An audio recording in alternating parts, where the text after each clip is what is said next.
सलाम जय ख्रिस्त. सर्व ख्रिस्ती प्रीतीमध्ये सर्व प्रियजनांना हा समय परमेश्वराने तुम्हाला मला दिला, त्याचा आपण धन्यवाद करूया.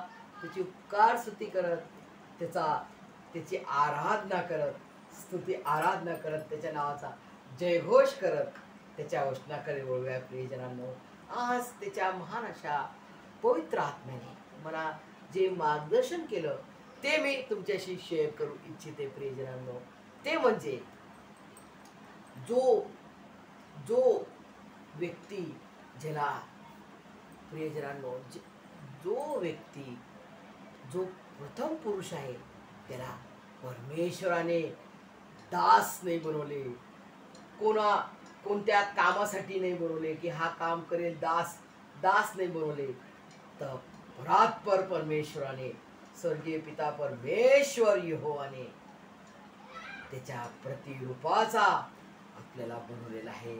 प्रियजनांनो, आदाम जो मूळ पुरुष, आपला जो पहिला पुरुष, त्याला आपला पुत्र म्हणून त्यांनी बनवला. प्रियजनांनो, आणि तो त्याला किती सन्मान दिला. प्रियजनांनो, सर्व काही स्वर्गातलं सर्व काही तुझं आहे.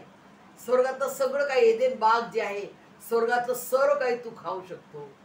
फक्त एकच आज्ञा होती ती की त्या जीवनाच्या झाडाला, जे बरे आणि वाईटचं ज्ञान करून देणारं जे झाड आहे त्याला तू नाही हात लावायचा. जर तू खाल्लं तर तू मरणार, म्हणून त्या झाडाला, त्या फळाला तू हात लावू नको, ही एक आज्ञा होती. प्रियजनांनो, सर्वांनी आपापल्या बायबलमध्ये तुम्ही वाचू शकता. उत्पत्तीमध्ये लिहिलेलं आहे सुंदरसं. बघा प्रियजन, एकच आज्ञा ती आहे की सगळं तुम्ही खाऊ शकता, फक्त एकच तो झाड तू नको खाऊ. हेच फक्त परमेश्वराची आज्ञा होती. पण बागेच्या मध्यभागी, पण बाग, ही जी बाग आहे, सगळे झाड आहेत, बागेतला जो मध्यभागीचं झाड आहे, असलेल्या झाडाच्या फळाविषयी देवाने सांगितले आहे की ते खाऊ नका, त्याला स्पर्शही करू नका, कराल तर मराल. स्त्रीने सर्पाला काय सांगितले? सर्प येऊन, तो फार फार धूर्त सर्प येऊन स्त्रीकडे पाहते बघा, आणि तो कसा क्वेश्चन करते बघा, झाडाचे फळ खाऊ नये असे देवाने तुम्हाला सांगितले, हे खरे आहे का? खरे का? बघा, तुम्ही बागेतल्या कोणत्याही झाडाचे फळ खाऊ नये असे देवाने तुम्हाला सांगितले, हे खरे काय? हे खरे आहे का? तो बघा कसं क्वेश्चन करत आहे. म्हणजे त्या समोरच्या मनुष्यामध्ये बघा कसा कन्फ्युजन निर्माण करत आहे. म्हणजे त्यांनी बरोबर सांगावं की हे झाड आहे करून, आणि मग बघा त्यांनी स्पष्ट क्लिअर सांगितलं की हे झाडाचं फळ तुम्ही खाणार आणि स्पर्श देखील करू नका, कराल तर मराल. मग सर्प स्त्रीला म्हणाला, तुम्ही खरोखर मरणार नाही. बघा, परमेश्वर म्हणतो मरणार, आणि हा सर्प म्हणतो तुम्ही मरणार नाही. असा तो आजही आपल्या कानात पुष्कळ लोकांमध्ये, केवळ ख्रिस्ती लोकांना नाही म्हणणार, सर्व जगातील लोकांना कानामध्ये सांगतो, हे खरं आहे का? अरे हे खरं नाहीये, देवाचं वचन खरं नाहीये. अशा रीतीनं डाऊट संशय टाकतो त्यांच्यामध्ये, आणि जो तो विश्वास असतो परमेश्वराचा, तो सैतान काढून घेतो. प्रियजनांनो, एदेन बागमध्ये काय झालं? हेच झालेलं आहे. एदेन बागमध्ये परमेश्वराची यांनी आज्ञा मोडली, आणि फर्स्ट पुरुष जो आदाम आहे, ते सुंदरसं बगीचा बघा, एदेन बाग परमेश्वराने त्याला सर्व खावयास दिलं. काय खायचं ते खा, काय फिरायचं कुठं पण, पूर्ण स्वर्गातलं सर्व एदेन बाग जो आहे तो त्यांचा होता, आणि त्याला पुत्र म्हणून परमेश्वराने बनवले. त्याच्या स्वरूपाचा सेम टू सेम, जसं म्हणतो ना आपण झेरॉक्स काढतो, आणि अरे झेरॉक्स म्हणजे सेम टू सेम. परमेश्वराने, परात्पर स्वर्गीय पिता परमेश्वर यहोवाने मनुष्याला बनवण्यासाठी आपल्या हातात माती घेतली.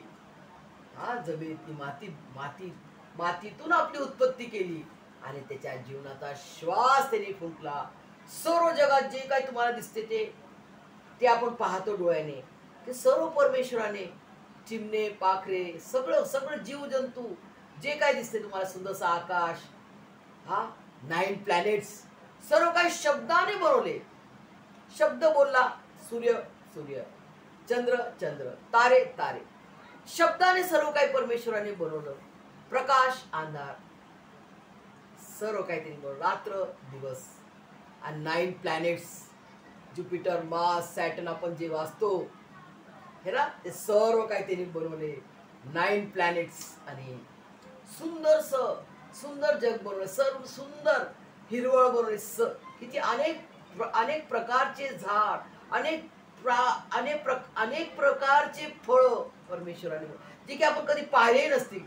अनेक प्रकारचे फुलं झाडं परमेश्वराने बनवले. इतका तो महान अद्भुत परमेश्वर, शब्दाने, केवळ शब्दाने, असा अद्भुत परमेश्वर आहे प्रियजन. पूर्ण जग त्यांनी बनवलं. किती दिवसात? 5 दिवसात आहे ना, 5, ओनली 5 डेज. आणि 6व्या दिवशी आपल्याला बनवलं, 6th डे.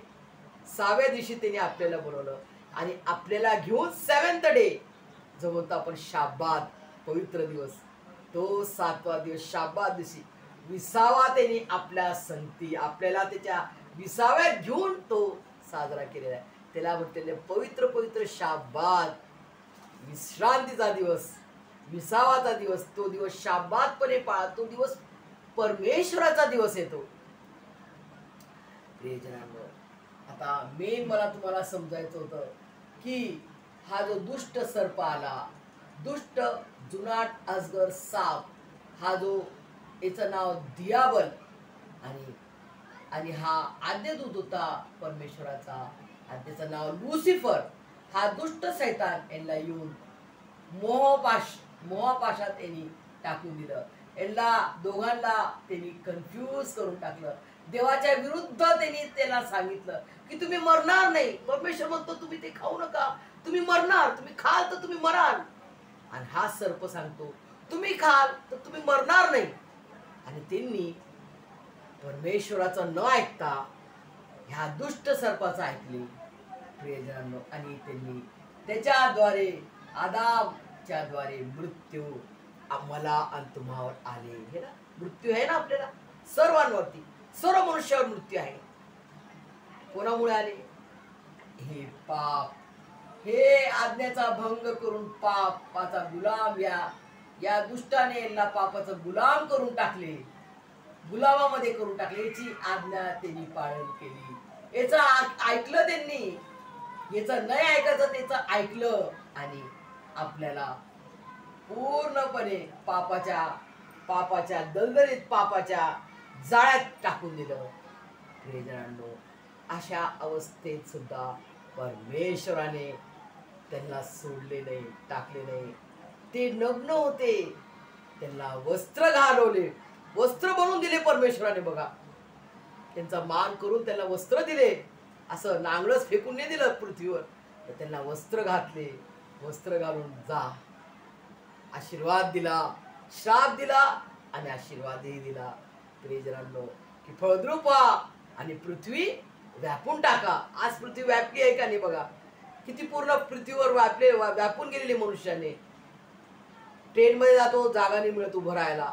ही पृथ्वी व्यापून गेलेली. परमेश्वराचा हा आशीर्वाद आहे प्रियजनांनो. मग परमेश्वराने अनेक संदेष्टे पाठवले.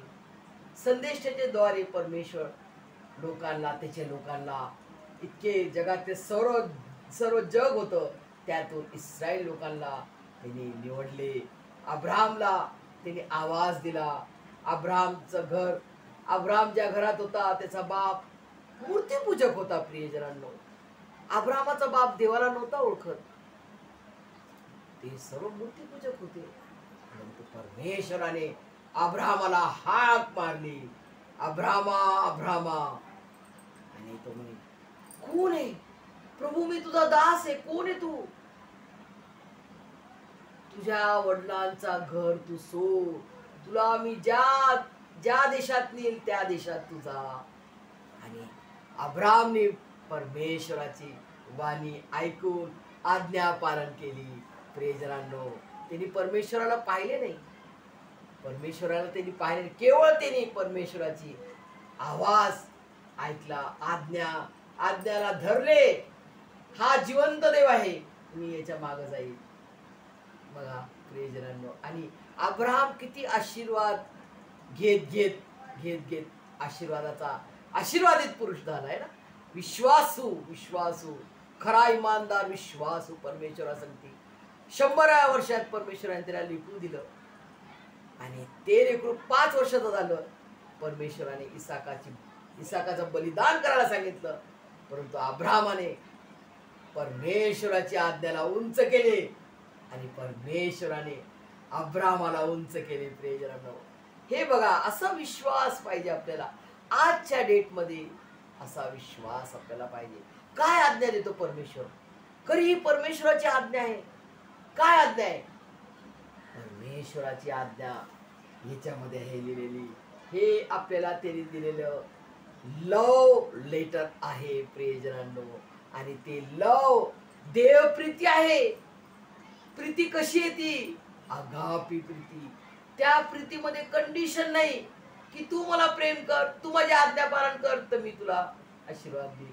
नाही प्रियजनांनो, तू कसा आहे? तू घाण आहे, तू पापात आहे, तू दारू पितो, तू सिगरेट पितो, तू नशेबाज आहे, तू शिव्या गाळ्या देतो, तू घाण आहे, तरी परमेश्वर तुम्हाला त्या परिस्थितीत जवळ करण्यास तयार आहे. प्रियजनांनो, आपले आई बाप आपल्याला जवळ घेणार नाही, आपले नातेवाईक आपल्याला जवळ नाही घेणार, पण परमेश्वर प्रभू येशू मसीह उभा आहे तुम्हाला मला जवळ घेण्यास.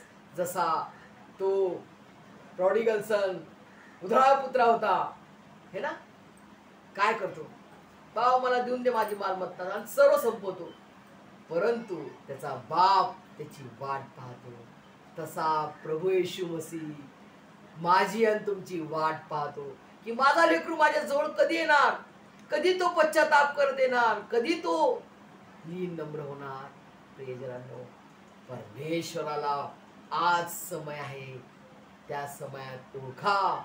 प्रियजनांनो, असे करत करत परमेश्वराने, स्वर्गीय पिता परमेश्वराने जो समय ठेवला होता, तो समय योग्य समय म्हणतात, योग्य केवल तू, योग्य केवल तू, योग्य केवल तू, योग्य केवल तू.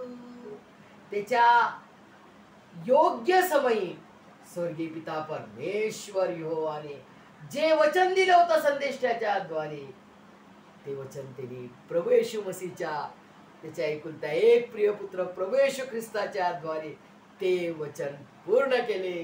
आणि ते म्हणजे त्याचं महान असं पवित्र बलिदान, त्याची महान असं पवित्र कुर्बानी त्यांनी केली. त्याद्वारे तुमचे आणि माझे सारे मार्गातले अडचणी, सारे मार्गातले सारं काही त्यांनी हटून टाकले, मार्ग मोकळा करून टाकला. प्रियजनांनो, जे जीवन हे मिळालं पाहिजे, ते जीवन सार्वकालिक जीवन मिळण्यासाठी किती तुम्ही काय करा, उपास करा, नाही मिळणार. किती तुम्ही हिमालयावर चढा, तुम्हाला नाही मिळणार. शेवटी सर्व जग तुम्ही फिरा, भ्रमण करा, नाही मिळणार. शेवटी तुम्हाला या क्रूस खांबावर हे जे झाड आहे, हे जे झाड आहे, झाडाचं बनलंय ना क्रॉस, क्रूस खांब, हा झाड, या झाडाकडे तुम्हाला याच लागेल, या क्रूस खांबाकडे तुम्हाला याच लागेल, जर तुम्हाला स्वर्गात एंट्री पाहिजे तर. प्रियजनांनो, या झाडाच्या, या चरणाजवळ, प्रभू येशू मसीहच्या चरणाजवळ तुम्हाला याच लागेल. प्रियजनांनो, हे मी गॅरंटी के साथ कहती हूँ. प्रियजनांनो, माझ्या अनुभवाने मी तुम्हाला सांगते. प्रियजनांनो, प्रभू येशू मसीहच्या जवळ जेव्हा आपण जातो, त्याचं पवित्र शरीर आणि त्याचं पवित्र रक्त जेव्हा आपण स्वीकारतो, खातो, तर त्याचं जे जीवन आहे, त्याचं जीवन जे आहे ते माझ्यामध्ये आणि तुमच्यामध्ये येते, आणि आपण त्याच्यासाठी, त्याचा स्वभाव आपल्यामध्ये येते, त्याच्यासाठी आपण जगतो. तर आपण असं नाही म्हणणार मी पण आपण नाही करणार, काय काय आपण सोडून देणार बघा. मी पण आपण करणार नाही, मी हे केलं नाही म्हणणार, घमंड नाही करणार आपण, कोणाला शिवीगाळ नाही देणार, कोणाचं वाईट आपण बोलू शकत नाही. बोललं तरी आपण पश्चाताप करू, अरे मी आता काय बोलले, अरे मला क्षमा कर दे बाप्पा. हे माझा वैयक्तिक अनुभव तुम्हाला मी सांगते प्रियजनांनो. हे सार्वकालिक जीवन मिळण्यासाठी, सार्वकालिक जीवन मिळण्यासाठी या क्रूसखांबाकडे येणं फार जरुरी आहे. दुसरं कोणतंच नाव परमेश्वराने दिले नाही, केवळ येशू, केवळ प्रभू येशू ख्रिस्त, केवळ प्रभू येशू ख्रिस्त, केवळ प्रभू येशू ख्रिस्ताच्या द्वारे मला आणि तुम्हाला तारण आहे. फर्स्ट उद्धार आहे. 2 नंबर आपल्याला सार्वकालिक जीवन आहे, आपल्याला मुक्ती आहे, आपल्याला शांती आहे प्रियजनांनो, आपल्याला समृद्धी आहे, सार्वकालिक जीवन आहे. त्या सोन्याच्या नगरीमध्ये, त्या स्वर्गामध्ये एंट्री करायची तर इकडे तुम्हाला येणं जरुरी आहे. इकडे तुम्ही आले तरच तुम्हाला ते मिळणार. प्रियजनांनो, अनुभव घेऊन पहा. प्रभू येशू मसीह तुमच्यावर, तुम्ही जरी त्याला ओळखत, तुम्ही जरी त्याचा तिटकारा करता, नाकार करता, त्याला तुच्छ मानता, त्याला तुम्ही शिव्या देता, पण तुम्ही अनुभव घेऊन पहा. प्रभू येशू मसीह तुमच्यावर अतोनात प्रीती करतो. तुमची आई जेला जगात खूप प्रीती करता म्हणतात, पण आईची प्रेम देखील फिनिश, आईचं प्रेम देखील खाली गेलेलं आहे. प्रभू येशू मसीहचं प्रेम सर्वात श्रेष्ठ आहे.